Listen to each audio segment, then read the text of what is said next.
Bien, et bien voilà, on arrive près de la place du Tertre. On est dans cette petite rue qui nous emmène droit sur cette place très très populaire de la butte Montmartre.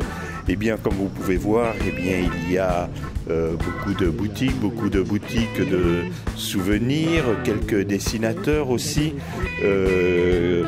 pour les touristes qui vont faire en fait des portraits. Il y a aussi bien, beaucoup de crêperies. En fait, ça je ne sais pas pourquoi, sur la place du Tertre, il y a beaucoup de crêperies et de restaurants. On va voir ça tout à l'heure,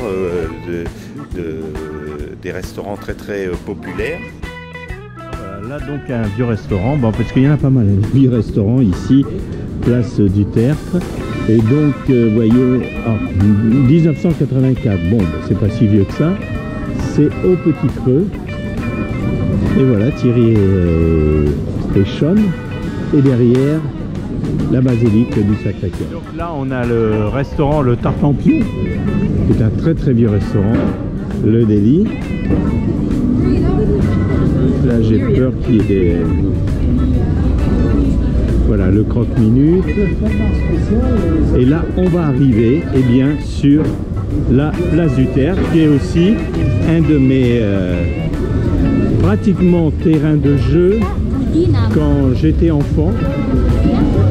Donc, on arrive vraiment sur la place du Tertre, en fait, qui a beaucoup changé, hein, parce que et finalement, quand je vous parle, quand j'étais enfant, ça n'a rien à voir avec, à part les restaurants, il y a le Clairon des Chasseurs qui est toujours là.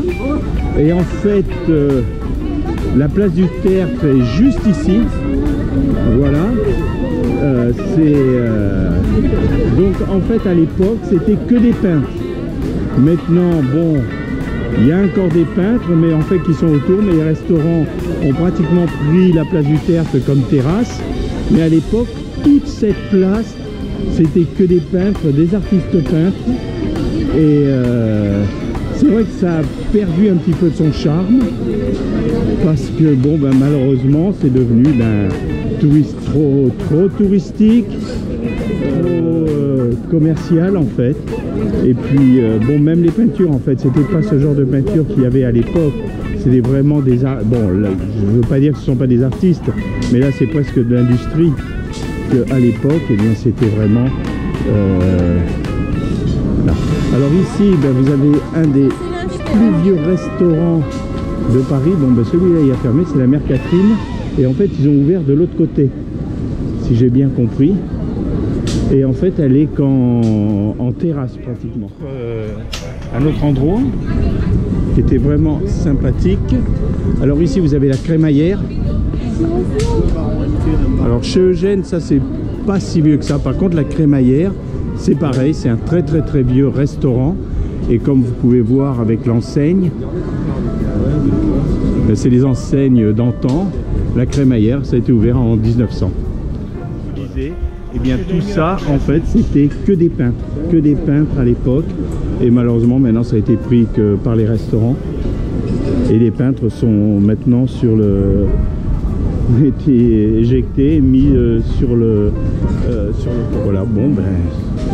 Comme vous pouvez voir, avant, c'était des artistes peintres qui faisaient des paysages, etc. Et puis maintenant, c'est plus des portraits. Bon, ben, c'est pour les touristes, hein. C'est très touristique.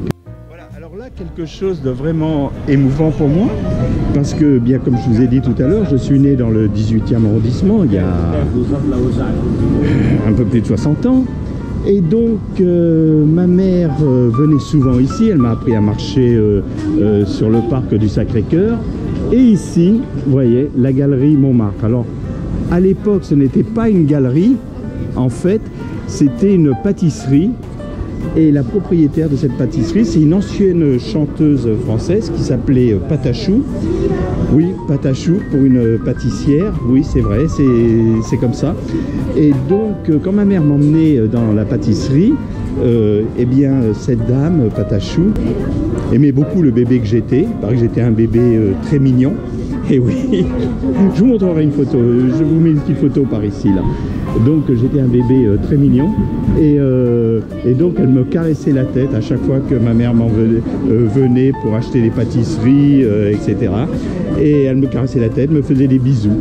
Et voilà, c'était ici. Et puis malheureusement, c'est plus une pâtisserie, c'est la galerie Montmartre.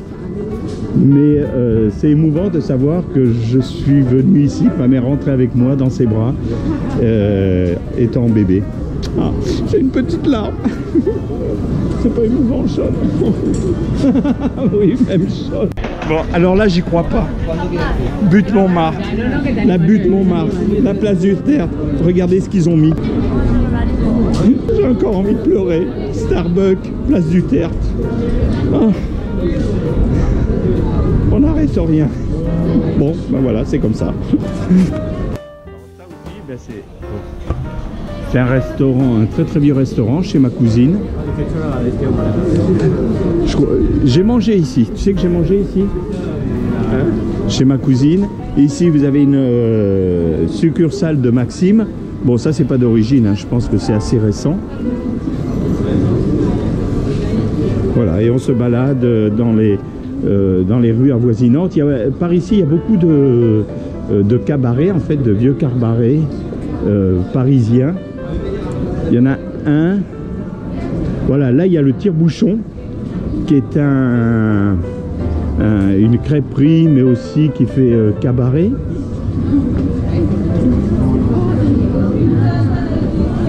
Voilà, le Tire-Bouchon, ben là aussi, je suis venu assez fréquemment. Et ça, c'est très très vieux. Le Tire-Bouchon est très vieux. Voilà, ici, beaucoup d'artistes venaient ici, en fait, à l'époque. Bon, c'est plus vu maintenant en crêperie, mais à l'époque, c'était un cabaret. Et là, on a la bonne Franquette, qui est aussi un très vieux restaurant. Voilà, que vous avez, qui est magnifique.